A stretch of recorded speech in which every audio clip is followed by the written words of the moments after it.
that Ukraine's military has received new aircraft as well as repair components to bring damaged aircraft back in the air.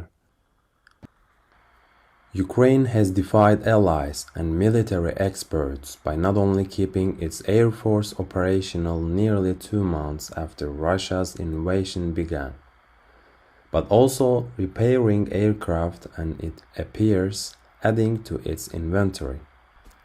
Pentagon spokesman John Kirby did not provide specifics on which countries provided aircraft, but he did acknowledge new transfers and stated that Ukraine now has more operable fighter aircraft than it did 2 weeks ago.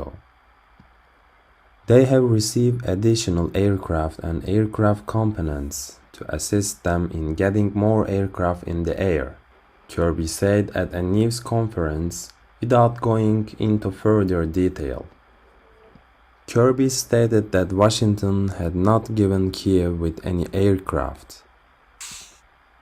"We undoubtedly aided with the transshipment of some more spare parts that helped with their aircraft needs," he stated. "However, we have not transferred entire aircraft. Still, that might alter in the near future. The US has revealed intentions to send Russian-made helicopters to Ukraine that were previously destined to Afghanistan."